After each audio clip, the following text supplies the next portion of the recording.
The newest update comes with a ton of new content, and this video quickly covers everything you need to know about version 3.4 in Genshin Impact. If you're still in the middle of exploring the sandy desert region of Sumeru, well, I've got news for you. It's going to be getting bigger with this new update because the desert is getting expanded with new zones in 3.4. So the first layer of zone is the desert itself. The developers revealed it's going to be ravaged by many sandstorms, and the closer you get to them, the harsher the effects will be. How this translates to gameplay, I don't know, but it sounds kinda cool. Now, the underground layer of these zones will contain many hidden ruins that you can discover, so basically more primogems for you to collect. A couple of new enemies are also getting introduced. This fierce-looking eremite who seems to be using pyrotax is going to be showing up in the update. There's also this cool firebird that will roam in the zones, and we're also getting a new world boss. Just like Ruined Serpent in the Chasm Zone, this big bad worm will go underground to avoid attacks, which, let's be honest, it's not something that we want to deal with inside the Abyss. However, this boss can also go airborne by utilizing the power of Anemo. So, let me get this straight. If Golden Wolf Lord and Ruined Serpent decided to have a baby, then this would be the result? Jeez. Finally, from what I understand, you will need to complete the world quest Golden Slumber in order to fully experience this new zone. So if you haven't done already, you still have some time before the update goes live.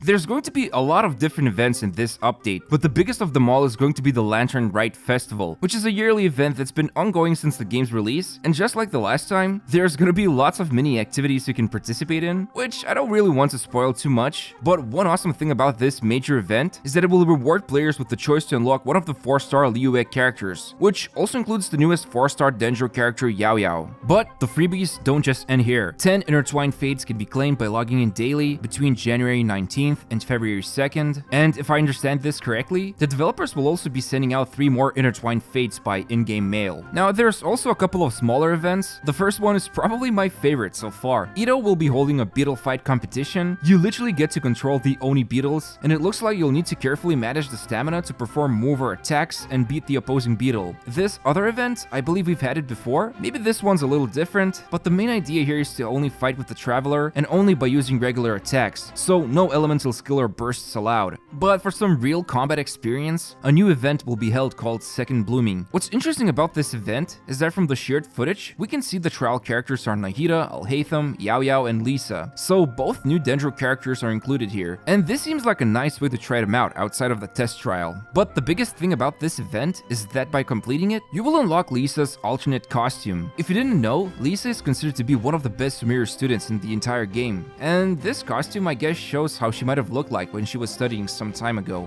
But with every free costume, there's a paid one, and this time Ayaka will be getting a new costume. The price will be reduced for a limited amount of time. Not much else was shared about her new look. Maybe it's going to be a 5-star costume like Deluxe. Who knows? We'll find out soon enough. But yeah, these are the events that are coming out. The picture that was shown here also depicts some kind of Lantern Rite gifts that we'll be getting from Iridescent Splendor here, so more free stuff coming our way.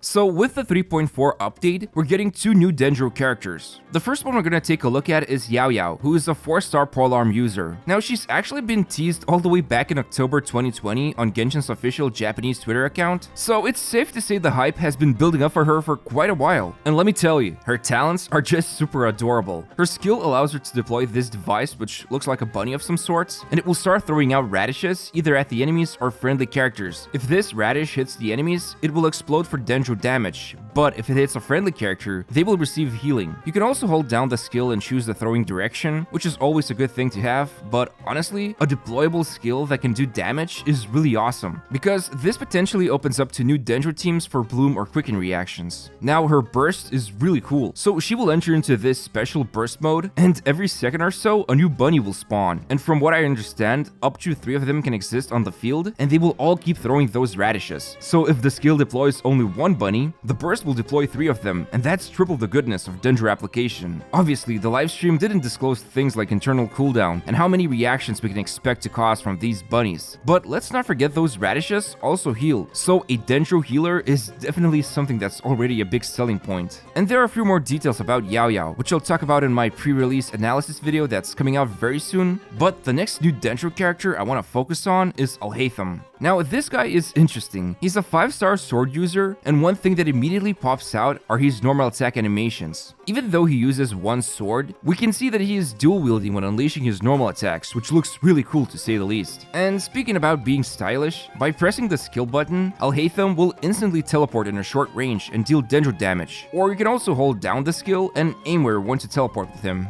This isn't a groundbreaking innovation. We've seen this stuff before, and get this, if you copy something from another character, why not also copy a little bit more? That's right, Alhaitham will also infuse his normal and charge attacks with Dendro element. Now, if that's not enough, using normal, charge, or plunging attacks will also activate the Light Mirror's projection attack, which will deal AoE Dendro damage. Now, his burst is pretty crazy. He will create this dome of some sorts, and a Dendro laser will bounce around and deal damage multiple times. Depending on how many Chisel Light Mirrors he had, the laser will bounce a lot more times. I really hope this burst has good multipliers, so that we can have fun with spread damage. Finally, the developers also revealed the banners of 3.4, and let me tell you, they are absolutely stacked. The first phase will have Alhaitham and Xiao, as well as Yaoyao, while the second phase will be rerunning Hu Tao and Yelan. And of course, a new 5-star signature weapon for Alhaitham is also getting added. I'm not sure about you, but these banners so far look kinda insane to me. Although we still don't know what featured 4 stars will be included in them, but regardless, 2 new Dendro characters in first phase, and 2 powerful meta characters in second phase of the update sounds almost too good to be true.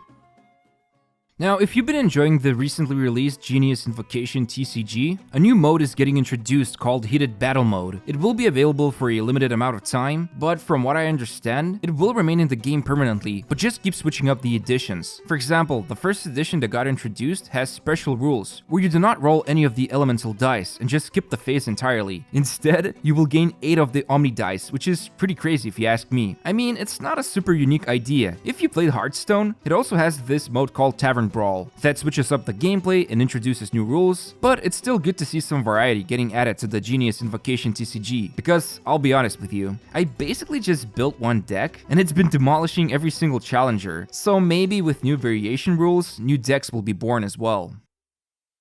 Now, this final announcement doesn't really have anything to do with the in-game updates, but the third Stellar Moments album is going to be released pretty soon, which is made up of 26 tracks, and if you like the demo or trailer songs of characters like Itto, Ayato, Nahida, and others, then you can go and listen to it. But overall, the 3.4 update comes with a new desert zone, which includes several new enemies, and a new world boss, which is a huge worm that can go underground or airborne, and to fully experience this new zone, you'll need to have completed the Golden Slumber World Quest. Now, when it comes to the events, the biggest one here is Lantern Rite. Aside from many activities it features, you will be able to unlock one of the 4-star Liyue characters for free, which also includes Yaoyao. And there's also a login event, where you can claim up to 10 intertwined fates, and 3 more will be sent via in-game mail. Also, 2 new costumes are getting added. One is for Lisa, you can unlock it for free by completing the second blooming event, while Ayaka's costume is going to be a paid feature. Price is still not known. And of course, when it comes to banners, the first phase will have Alhaitham and Xiao, as well as Yaoyao, while the second phase will have Hu Tao and Yelan.